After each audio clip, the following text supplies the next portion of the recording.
Bem-vindo ao Bíblia no Ano, um plano simples, com porções diárias de leitura e conexão com a palavra, para que, ao longo de um ano, completemos juntos esse marco tão importante na nossa jornada de fé. Em 2 Reis 4 e 5, Eliseu realiza milagres de provisão, cura e ressurreição, demonstrando o cuidado de Deus. Em Lucas 23, do 1 ao 26, Jesus é julgado e condenado, tomando sobre si a nossa culpa. Que possamos reconhecer o preço da cruz, viver em gratidão e obediência e que, a cada dia, tomemos nossa porção da palavra e sejamos transformados por ela. Boa reflexão. 2 Reis 4. Certo dia, a mulher de um dos discípulos dos profetas foi falar a Eliseu: Teu servo, meu marido, morreu, e tu sabes que ele temia o Senhor. Mas agora veio um credor que está querendo levar meus 2 filhos como escravos. Eliseu perguntou-lhe: Como posso ajudá-la? Diga-me, o que você tem em casa? E ela respondeu: Tua serva não tem nada além de uma vasilha de azeite. Então disse Eliseu: Vá pedir emprestadas vasilhas a todos os vizinhos, mas peça muitas. Depois entre em casa com seus filhos e feche a porta. Derrame daquele azeite em cada vasilha, e vá separando as que você for enchendo. Depois disso ela foi embora, fechou-se em casa com seus filhos e começou a encher as vasilhas que eles lhe traziam. Quando todas as vasilhas estavam cheias, ela disse a um dos filhos: Traga-me mais uma. Mas ele respondeu: Já acabaram. Então o azeite parou de correr. Ela foi e contou tudo ao homem de Deus, que lhe disse: Vá, venda o azeite e pague suas dívidas. E você e seus filhos ainda poderão viver do que sobrar. Certo dia, Eliseu foi a Sunem, onde uma mulher rica insistiu que ele fosse tomar uma refeição em sua casa. Depois disso, sempre que passava por ali, ele parava para uma refeição. De modo que ela disse ao marido: Sei que esse homem que sempre vem aqui é um santo homem de Deus. Vamos construir lá em cima um quartinho de tijolos e colocar nele uma cama, uma mesa, uma cadeira e uma lamparina para ele. Assim, sempre que nos visitar, ele poderá ocupá-lo. Um dia, quando Eliseu chegou, subiu ao seu quarto e deitou-se. Ele mandou o seu servo Geazi chamar a sunamita. Então ele a chamou, e quando ela veio, Eliseu mandou que Geazi dissesse a ela: Você teve todo este trabalho por nossa causa. O que podemos fazer por você? Quer que eu interceda por você junto ao rei ou ao comandante do exército? Ela respondeu: Estou bem entre minha própria gente. Mais tarde, Eliseu perguntou a Geazi: O que se pode fazer por ela? Ele respondeu: Bem, ela não tem filhos e seu marido é idoso. Então Eliseu mandou chamá-la de novo.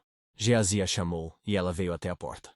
E ele disse: Por volta desta época, no ano que vem, você estará com um filho nos braços. Ela contestou: Não, meu senhor. Não iludas a tua serva, ó homem de Deus.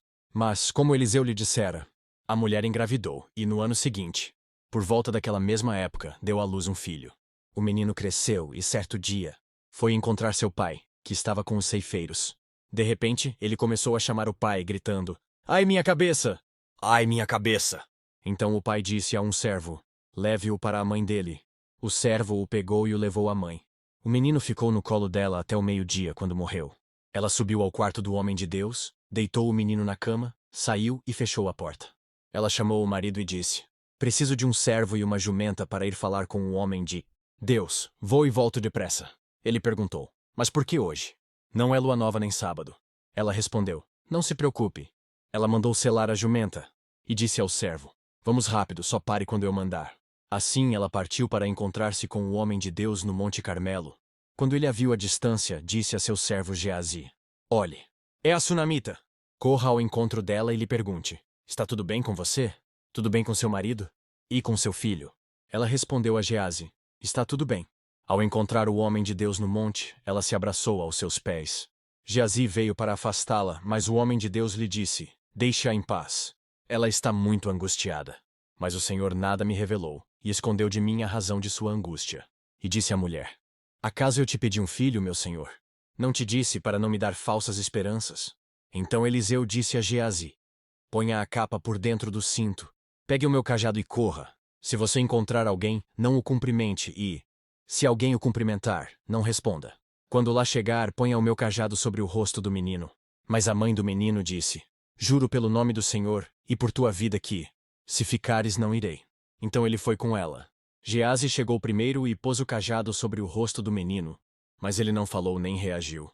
Então Geazi voltou para encontrar-se com Eliseu e lhe disse: O menino não voltou a si.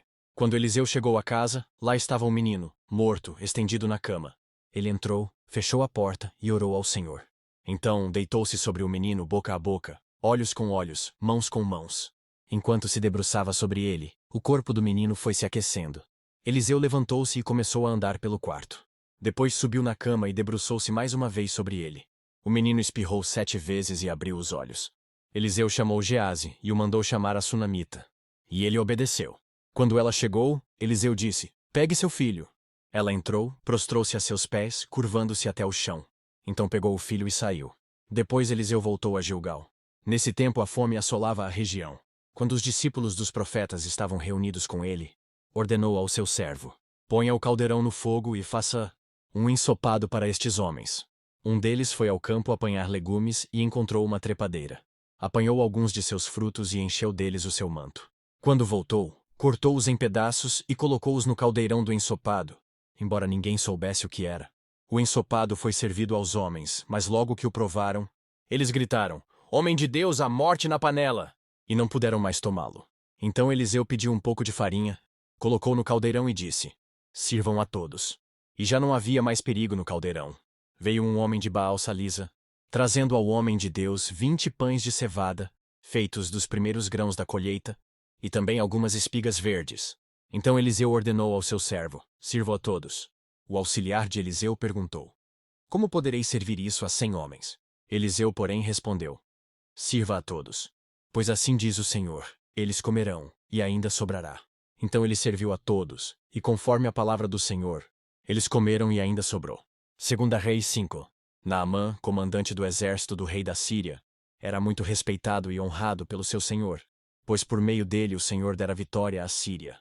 Mas esse grande guerreiro ficou leproso.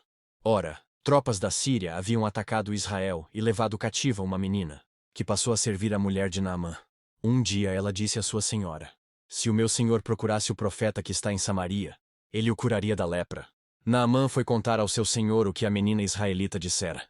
O rei da Síria respondeu: "Vá, eu lhe darei uma carta que você entregará ao rei de Israel." Então Naamã partiu, levando consigo 350 quilos de prata, 72 quilos de ouro e 10 mudas de roupas finas. A carta que levou ao rei de Israel dizia: "Junto com esta carta estou te enviando o meu oficial Naamã, para que o cures da lepra." Assim que o rei de Israel leu a carta, rasgou as vestes e disse: "Por acaso sou Deus, capaz de conceder vida ou morte? Por que este homem me envia alguém para que eu o cure da lepra? Vejam como ele procura um motivo para se desentender comigo." Quando Eliseu, o homem de Deus, soube que o rei de Israel havia rasgado suas vestes, mandou-lhe esta mensagem: "Por que rasgaste tuas vestes? Envia o homem a mim, e ele saberá que há profeta em Israel." Então, Naamã foi com seus cavalos e carros e parou à porta da casa de Eliseu. Eliseu enviou um mensageiro para lhe dizer: "Vá e lave-se 7 vezes no rio Jordão. Sua pele será restaurada e você ficará purificado." Mas Naamã ficou indignado e saiu dizendo: "Eu estava certo de que ele sairia para receber-me. Invocaria de pé o nome do Senhor seu Deus. Moveria a mão sobre o lugar afetado e me curaria da lepra. Não são os rios Abana e Farfar, em Damasco, melhores do que todas as águas de Israel? Será que não poderia lavar-me neles e ser purificado?" Então foi embora dali furioso. Mas os seus servos lhe disseram: "Meu pai, se o profeta lhe tivesse pedido alguma coisa difícil, o Senhor não faria? Quanto mais, quando ele apenas lhe diz para que se lave e seja purificado." Assim ele desceu ao Jordão e mergulhou 7 vezes conforme a ordem do homem de Deus. Ele foi purificado e sua pele tornou-se como a de uma criança. Então Naamã e toda a sua comitiva voltaram à casa do homem de Deus. Ao chegar diante do profeta, Naamã lhe disse: "Agora sei que não há Deus em nenhum outro lugar, senão em Israel. Por favor, aceita um presente de teu servo." O profeta respondeu: "Juro pelo nome do Senhor, a quem sirvo, que nada aceitarei." Embora Naamã insistisse, ele recusou. E disse Naamã: "Já que não aceitas o presente, ao menos permite que eu leve 2 mulas carregadas de terra, pois teu servo nunca mais fará holocaustos e sacrifícios a nenhum outro Deus senão ao Senhor. Mas que o Senhor me perdoe por uma única coisa. Quando meu senhor vai adorar no templo de Rimom, eu também tenho que me ajoelhar ali, pois ele se apoia em meu braço. Que o Senhor perdoe o teu servo por isso." Disse Eliseu: "Vá em paz." Quando Naamã já estava a certa distância, Geazi, servo de Eliseu, o homem de Deus, pensou: "Meu senhor foi bom demais para Naamã, aquele arameu, não aceitando o que ele lhe ofereceu. Juro pelo nome do Senhor que correrei atrás dele para ver se ganho alguma coisa." Então Geazi correu para alcançar Naamã, que vendo-o se aproximar, desceu da carruagem para encontrá-lo e perguntou: Está tudo bem? Geazi respondeu: Sim, tudo bem. Mas o meu senhor enviou-me para dizer que 2 jovens, discípulos dos profetas, acabaram de chegar, vindos dos montes de Efraim. Por favor, dê-lhes 35 quilos de prata e 2 mudas de roupas finas. Claro, respondeu Naamã, leve 70 quilos. Ele insistiu com Geazi para que aceitasse e colocou os 70 quilos de prata em 2 sacolas, com as 2 mudas de roupas, entregando tudo a 2 de seus servos, os quais foram à frente de Geazi, levando as sacolas. Quando Geazi chegou à colina onde morava, pegou as sacolas dos servos e guardou-as em casa.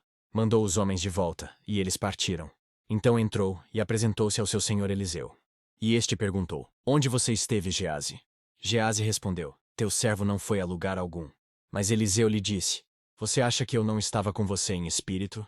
Quando o homem desceu da carruagem para encontrar-se com você, este não era o momento de aceitar prata nem roupas, nem de cobiçar olivais, vinhas, ovelhas, bois, servos e servas. Por isso a lepra de Naamã atingirá você e os seus descendentes para sempre. Então Geazi saiu da presença de Eliseu já leproso, parecido com neve. Lucas 23. Então toda a assembleia levantou-se e o levou a Pilatos. E começaram a acusá-lo, dizendo: Encontramos este homem subvertendo a nossa nação.